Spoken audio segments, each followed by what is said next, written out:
Bien, pour continuer sur le spectre RMN, donc on va regarder déjà le vocabulaire, donc il faudra bien connaître. Alors, vous avez donc différentes choses, vous avez un graphique, donc déjà on peut remarquer que l'axe il est tourné à l'envers, il est vers la gauche. Ensuite, vous avez un certain pourcentage, bon ça on s'en fiche en fait, on va pas trop regarder la hauteur des différents pics. Alors, donc vous avez cette abscisse, ça s'appelle déplacement chimique. Donc c'est l'unité, c'est en ppm, partie par million en fait. Ensuite, le zéro qui est indiqué ici, il est dû à une molécule qui s'appelle TMS en fait. On positionne le zéro ici. Voilà, on a besoin d'avoir le zéro, donc qu'il soit à droite, ici. Voilà.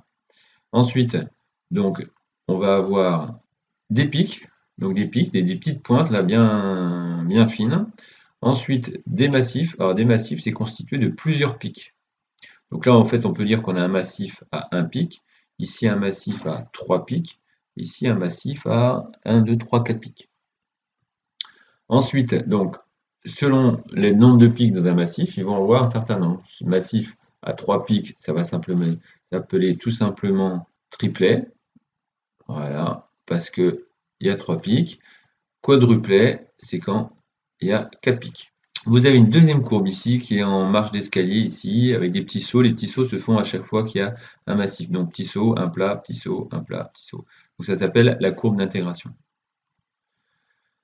Alors le travail de base, ça va être de reconnaître dans une molécule les groupes d'hydrogène qui sont équivalents. Donc par exemple, dans cette molécule-là, les trois atomes d'hydrogène ici sont équivalents dans le sens où ils sont accrochés sur le même carbone et du coup ils ont le même voisinage, c'est-à-dire en un seul saut, là on va vers un Cl. Ici c'est 3H également, voilà.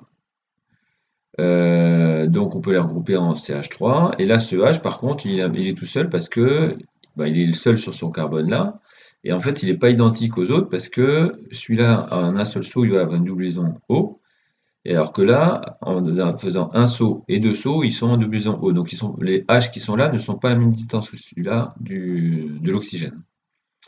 Ensuite, ici, là, on a en fait un CH3, un CH3.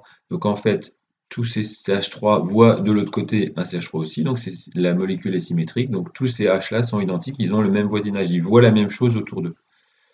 Ici, la molécule est symétrique, mais par contre, comme il y a un nombre de carbone impair, donc on a ces 3H, ils voient un CH2 et un CH3 après. Ces 3H, pareil, un CH2 et un CH3 après. Par contre, ces deux hydrogènes, CH2, ils voient un CH3 à gauche, un CH3 à droite. Donc, ils ne voient pas tous la même chose. Donc là, ici, on a deux groupes d'hydrogène. Ici, on a les hydrogènes. En fait, on pourrait penser qu'on a ces deux H qui sont ensemble parce qu'ils sont le même carbone, sauf qu'il y en a un qui est du côté du Cl et ce H il est du côté d'un Br. Donc c'est-à-dire ils n'ont pas les mêmes voisins, ils ne voient pas tout à fait la même chose depuis leur position. Par contre, ces deux H sont identiques parce qu'ils voient tous les deux un Br du même côté de la double liaison. Donc finalement, qu'est-ce qu'un groupe de protons équivalents?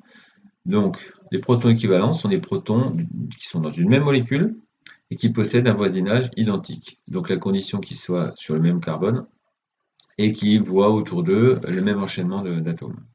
Alors, quelle est la conséquence de connaître ces groupes de protons et donc dans une molécule? On va prendre l'exemple avec le 2-méthylpropane de Hall. Donc la molécule, c'est ça. Alors, le squelette de base, c'est prop, ici. Donc 1, 2, 3 carbones ici. Celui-là, il est caché, en fait, il est sous-entendu. Donc 3 carbones. Méthyle, donc ici, un CH3, sur le carbone numéro 2, ici. Et en fait, anol pour le groupe OH.